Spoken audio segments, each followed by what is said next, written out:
जय श्री कृष्णा। साथियों, हमारी श्रृंखला भागवत गीता के प्रथम अध्याय के श्लोकों की व्याख्या लगातार जारी है। आज 11वें श्लोक की व्याख्या मैं आप लोगों के सामने विस्तार पूर्वक करता हूँ। 11वां श्लोक इस तरह से है, अन्येषु च सर्वेषु यथा भागम अवस्थिताः भीष्ममेवाभिरक्षन्तु भवन्तु सर्व एव इह। यानी अन्येषु मतलब मोर्चों यानी रणनीत स्थानों पर, जो अयनेषु का मतलब है, क्या मतलब और, सर्वेश मतलब सभी, यथाभागम मतलब अपने अपने स्थान के अनुसार, अवस्थिता मतलब स्थित होकर, भीष्म एवं मीन्स केवल भीष्म की ही, अभिरक्षन्तु मतलब रक्षा करें, भवन्तः मतलब आप सभी लोग, सर्वे एव ई मतलब आप सभी ही।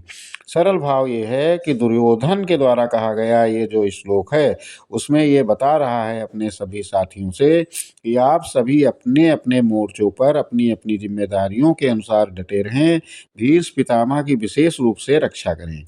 यानी इस श्लोक जो कि दुर्योधन के द्वारा कहा गया, युद्ध प्रारंभ होने से ठीक पहले वो अपनी सेना को संबोधित करते हुए कह रहा है।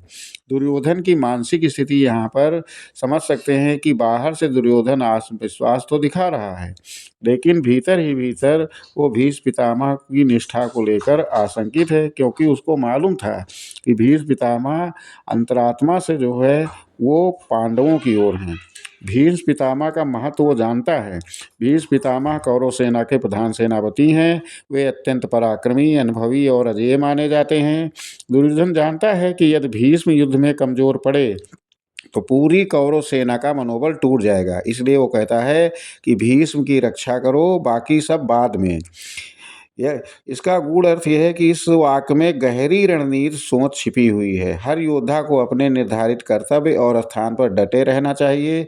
कोई भी अपनी जिम्मेदारी छोड़कर इधर उधर ना जाए, साथ ही सबका सामूहिक लक्ष्य हो। ये दर्शाता है कि दुर्योधन को युद्ध से पहले ही अव्यवस्था और भय का आभास हो रहा है। वो भीष्म को सबसे शक्तिशाली मानता है, ये उसका विरोधाभास भी है, फिर भी उनकी रक्षा की बात वो करता है। दुर्योधन का आत्मविश्वास खोखला है साथियों। वो जानता है कि धर्म पांडवों के साथ है। इसका जो आध्यात्मिक पक्ष है वो ये है कि जहाँ भय होता है वहाँ बार बार निर्देश देने की आवश्यकता पड़ती है। जो व्यक्ति धर्म के विरुद्ध खड़ा होता है वह भीतर से असुरक्षित रहता है।